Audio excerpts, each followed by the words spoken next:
welcome to another episode of Inside the Recording Studio. I am Jody Whitesides, and with me as always is Mr. Chris Hellstrom. How are you today, Chris? Doing good, Jody. How you doing? I'm doing okay. You sound like you're feeling creative there. Why do you think that would be? Well, because that's the topic today. We're talking about the difference between when to be creative and push boundaries versus familiarity. And this is something that could be, with songs or production style or how to be creative, essentially, and give our 2 cents on it. Sure. Let's start off as thinking as musicians. All right. When would this be a case when you're thinking about this topic where it's like, I want to do something that's really contemporary, or I want to stretch it a little bit when in creativity, or how do you think about that topic? From a songwriting aspect or a production aspect? Now, let's stick with the musician and the songwriting aspect first. Okay. My own personal perspective of it as an artist, I try to write something that would please me. Okay, that's a good start. That's the first start. From that point on, then it becomes a different situation. But when I'm writing the piece of music, whether it's something that is to please me, something to be an experiment for me, those are all different things that I have to think about as to style, genre, that kind of thing. It's very rare for me to sit down and just pick up a guitar or play on the piano or pick up a bass or hum a melody to not think ahead on the item that I'm writing. So you're saying that you have a picture in your mind or a sound in your mind that this is where I'm ideally going to end up? Or is that a little bit of a broader stroke when it comes to, I'm going to write a ballad, or I'm going to write a rock song or a pop song? Can you define that a little bit more, maybe?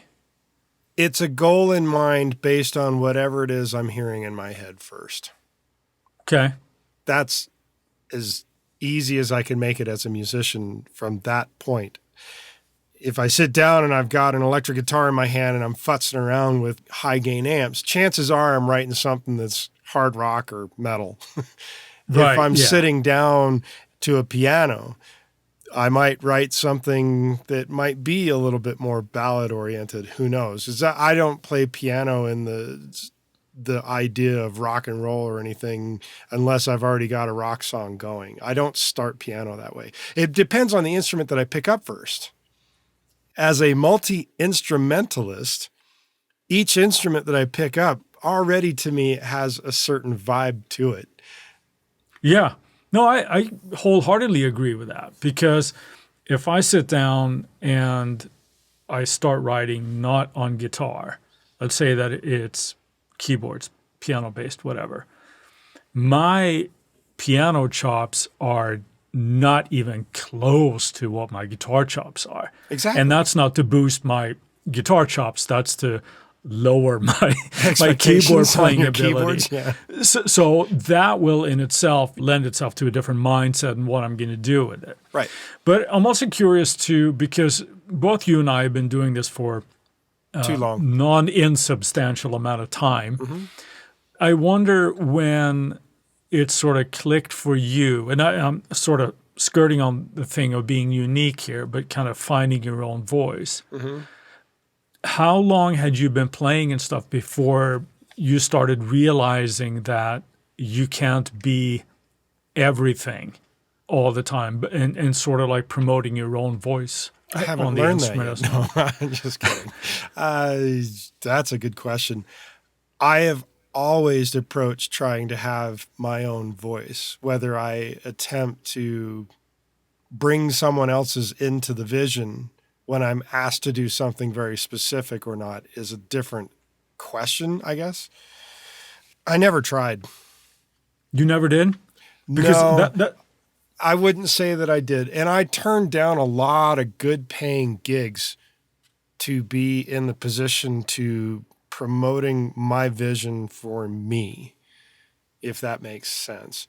And to that end, I probably early on in my playing and learning had an inkling of the type of musician or band that I would want to be.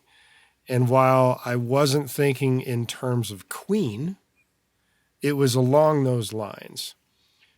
And I think it had something to do with an article that I read with an interview of Frank Zappa, of all people. That set me on a path of very clearly trying to retain publishing and being my own entity, much like he was. And much like Queen, you listen to Queen and they did a variety of different things and still all sounded like Queen. Yeah. And there was a point in my career where I had numerous people saying the same thing about any new piece of music that I did. Now, it's been years since then, and I've learned to try and take some of my fingerprint out as an example of things in that regard. But why is that? You say you want to take things out. Is that because you felt like they were either sort of detracting to the picture, or was it just something that you did that you didn't like anymore? No, it wasn't that. It had more to do with suddenly being asked to write things for other people. And if I'm writing for somebody else and they have a goal in mind, it can't just be me. No, that's a different... it's an entirely different scenario in that regard. And one of the things that I've been doing lately is going back to, of all things, a sheet of progressions from Miss Randall. Do you remember her at MI?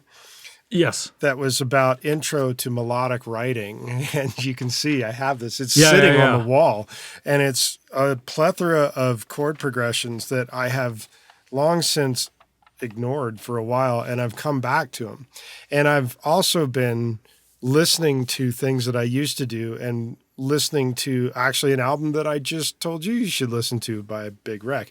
And they're doing things that are not on the mainstream, but they sound sonically mainstream, but the writing in and of itself is not.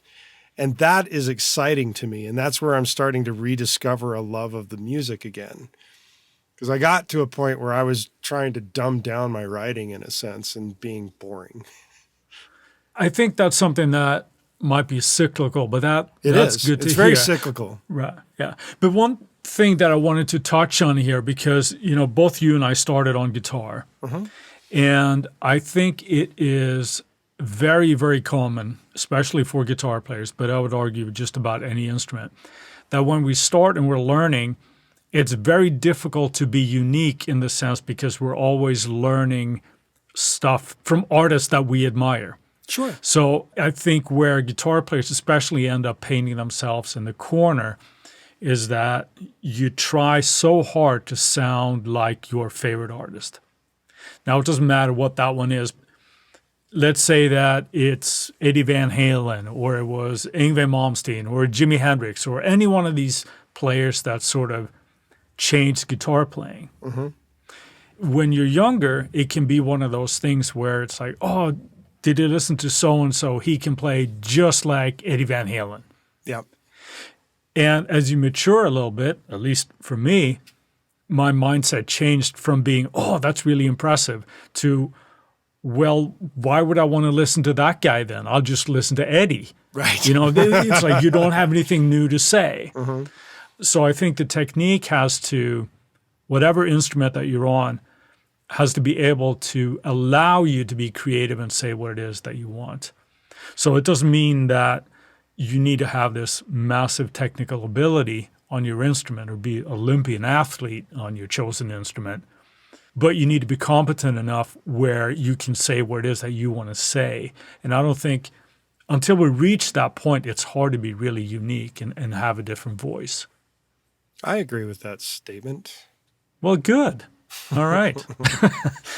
But you bring up something there, though, as well as like not being completely unique in all situations. Right.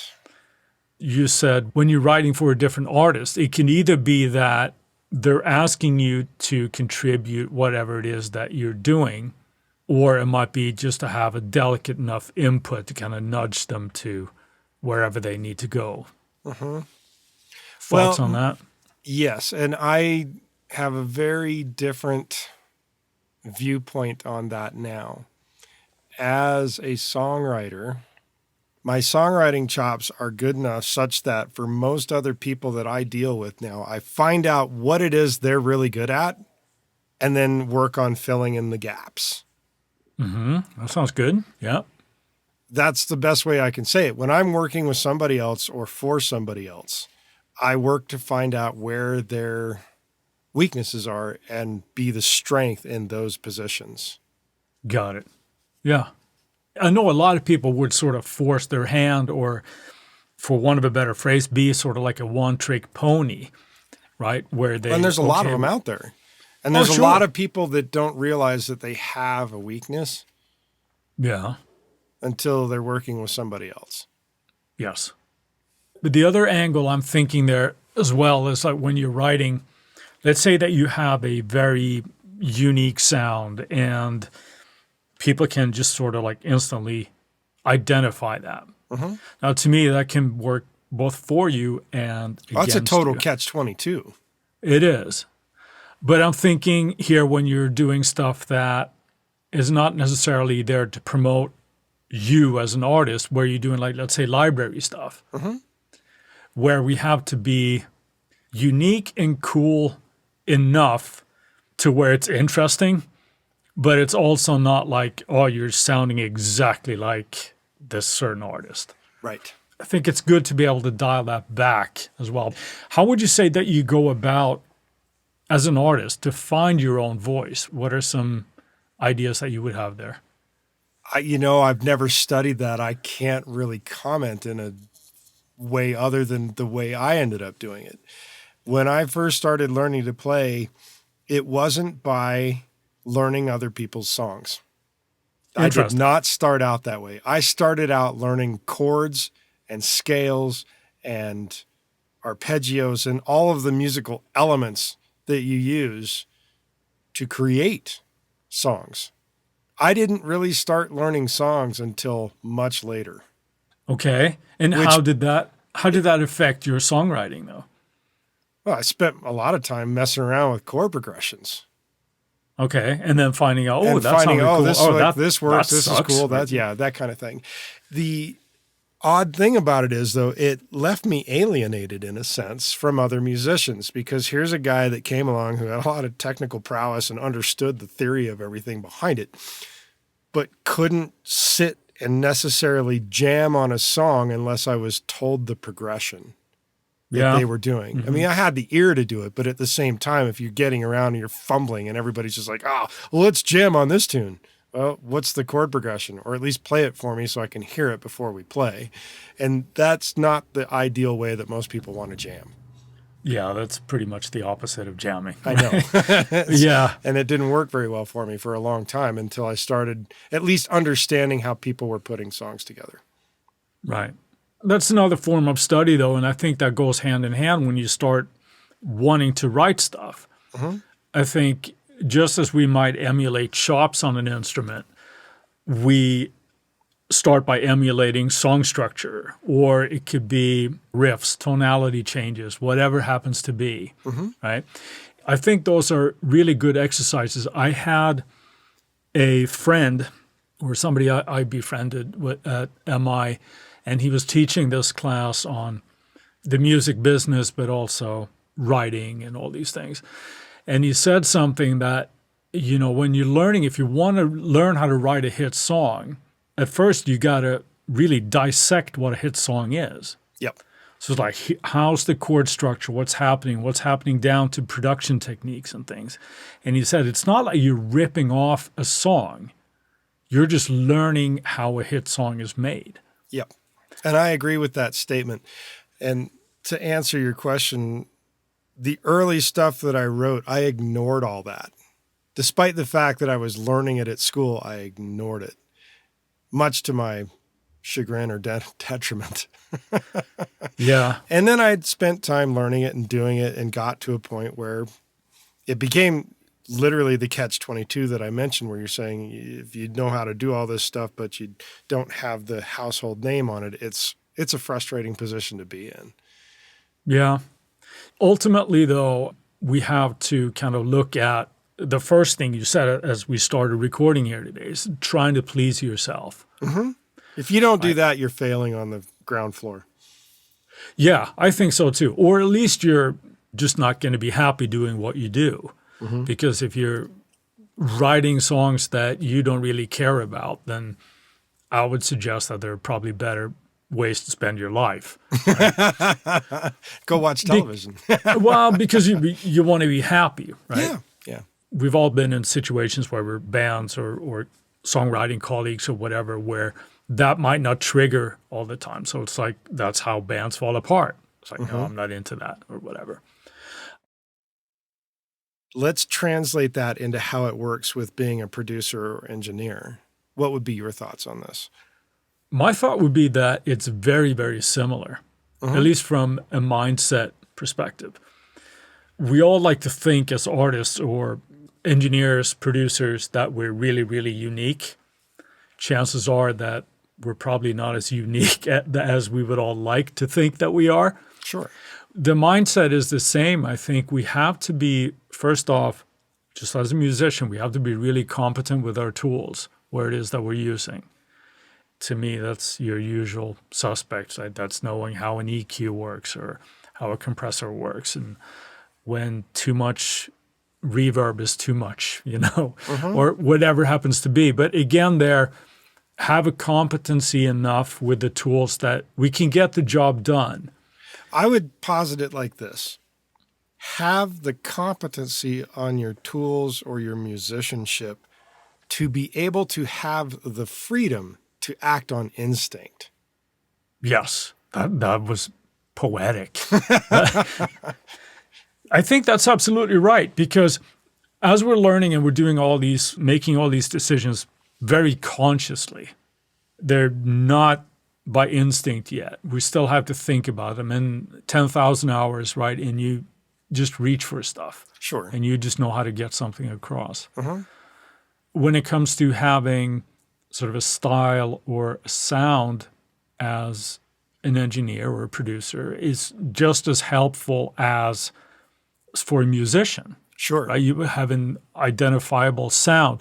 However, just as with a musician, I think it really, really helps you to be competent enough in whatever style to get something across, right? So when you're starting out, if you're a metalhead, right? But you get to mix this hip-hop track or a pop track, it's really, really important, I think, to have the ability to do that. Maybe it's not your best work, but having the competency with the tools to deliver what that is sort of called for. And much like learning to play music or learning all your chords and your scales to be a competent musician on whatever instrument it is you play, it's the same for engineers. You have to be competent on your console or your DAW and the plethora of tools that you can use to create sound in either format. Yeah, to sort of have any kind of, I think, longevity or certainly have a voice, right? I'm reminded as we're talking about this, one of my favorite instructors that I had at MI, and I know yours as well, is Daniel Gilbert. Oh, yeah. He was amazing. But He's an amazing guitar player, but I also became a thorn in his side within weeks of starting my first year. That's for another time, I think. For another time, yeah. But he had a saying, because he was really, really big when he was teaching, and probably still is, really big on triads. Yeah. Right? Learning your triads on the guitar. And once you wrap your head around that, the flexibility and everything is going on. But he had a student one time that said, "Hey, Daniel, I'm not really into fusion. Why am I learning this?" And his answer, I think, was phenomenal. He goes like, "Look, I don't give a shit about your style. This is how the guitar and music work." Right. having those sort of barriers that when we're learning something, oh, no, I don't really need to know how to layer an 808. That's just what those rap guys do. Right. Well, what kind of ignorance is that, right? It doesn't mean that you can't use that in a new production that's not that style. Yep. Right. Well, that's how genres start shifting and morphing, is somebody taking an element from one style or genre and pushing it into another and trying to figure out the result. And sometimes it works and sometimes it doesn't, right? But that's sometimes from mistakes, new things start happening. Yeah. Right. I'm still not sure how I feel about, the auto-tune effect on Cher, if that was a mistake or not, where it just sounded, oh, that sounds cool, Right. But that became a thing. It did for a long time. For a very long time. For some genres, it might still be a thing. I haven't been listening to those things lately, but it could be. Yeah, it's probably not as much anymore. Antares are still touting their vocal effects bundles, right? So there is that. I will say this. I did watch a movie the other night that involved singing, and it was painfully obvious to me when the vocals were tuned. And they weren't doing the T-Pain Cher effect, but it was so obvious they were tuned. It was like, ouch, that is awful. Yeah. If you're not careful with that, it's not done well, it's be painfully obvious. Yeah. But other mistakes I'm thinking about here as well is, when something starts becoming a production technique, right, was the Phil Collins talkback mic thing from the SSL consoles, yes. right? So there's something that got implemented. It's like, oh my God, this sounds huge. Let's use that. Right? The Phil Collins drum sound. Exactly, right? It's a super squashed room mic. So there are all those things. I think the same thing here for production when it comes to finding your own style. There is that kind of vibe where unless we're really comfortable with what it is that we do in our skill level, we have to kind of ask ourselves, are we unique, and this gets a little spicy, or are we just incompetent in what it is that we do? And what I mean by that is that if something, it's really easy to be unique, but it's not easy to be unique and good at the same time. I will change that thought process just a little bit to say it's real easy to be unique. It's not easy to be unique and globally accepted. Yeah, I don't need to be globally accepted, but I take your point. Yeah, if you want to be sort of at the forefront of and being an in-demand voice, right? Somebody wants you for what it is that you do. That needs to have something good attached to it, right? It's did you hear the guy? He put an IR on the DI bass and it sounds like it's coming from down the hallway and all the drums are distorted. Well, that's probably unique, but that's probably not good, right? So unless you're creating, I don't know, underwater bass and drum, I don't know. Let's circle back and sort of put a bow on this when it comes to familiarity then. Emulating a certain sound and knowing what creates that, I think, is of real importance when we want to be, let's say, a popular artist or whatever your genre actually is. Knowing what's going on in that genre at the moment is good. And then it's up to you really to, if you want to really pursue that style or not. As Dave Pensado often says, know what the competition is doing and be able to deliver on that.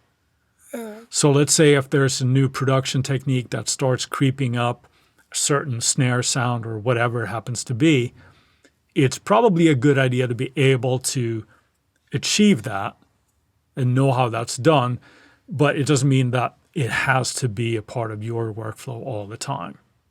I don't disagree. You have to be aware of the surroundings in order to be able to manipulate whatever it is you're doing. Yeah, that's what I think. Be good at your craft, whatever it is that you do. And with that, we'll move on to our Friday finds. Chris, what have you got this week? I started playing around with something that reminded me. Do you remember Rebirth that Propeller Heads did. It was like an 808 and a 909 and a couple of like 303 bass synths back in the late 90s, I think. I remember the name Propeller Heads for the fact that they did Reason. Yes. I did not use Rebirth, so that was Rebirth like was the foreign precursor to that. Okay. But that was a roundabout story of telling you my Friday find here. The company D16. Okay. They do the repeater plugin that I use with the Slate stuff all the time. But they also have a lot of other great plugins. And I just saw one of their new drum machines that came out. It's essentially an 808 on steroids. It's got a sequencer and all this kind of stuff. I believe it's pronounced Nephiton, number 2. I was playing around with it, and I really, really enjoyed it. And the reason I bring up Rebirth is that it really reminded me of that workflow. Oh, okay. Where you're sitting around and you're just messing around programming rhythms and stuff and playing with sounds with that. I thought that was great fun, and I'm like, wow, I'm playing with a drum machine. When was the last time I did that? Back in the 90s? Yeah, something like that. So it has to be my Friday find, Nephiton 2 by D16. What about you, Jody? This week I'm going with the Contact Complete 14 Ultimate. They are doing a sale at Native Instruments. If you don't have this, you can get it for cheaper right now, which is always a good thing. The reason it's my choice is the fact that it is a plethora of very different things that you can use in a variety of different genres. In other words, it gives you a gigantic smorgasbord to choose from for whatever genre you want to work in, or steal from one genre and push into another, because they have a large amount of sounds and synths and effects and all kinds of things that help the musician and composer and even the recording engineer and mixer. It's all encompassing, which is kind of apropos for today. You really put a nice bow on it right there, Jody. Nicely done. While we've got your attention, we ask that you go to InsideTheRecordingStudio.com and sign up for our mailing list. You'll need to be on our email list in order to be eligible for any future giveaways, and we'll make sure you don't miss any future episodes of this incredible podcast. Send us an email at goldstar, GOLDSTAR, at InsideTheRecordingStudio.com with the word creativity, and you'll get something cool back in your inbox. If you have a topic or suggestion for Chris and I to explain in a future episode, contact us at the contact page, and we'll put it into consideration for a future episode. With that, I'll say see you next week. Talk to you later, Jody. Thanks for listening, people.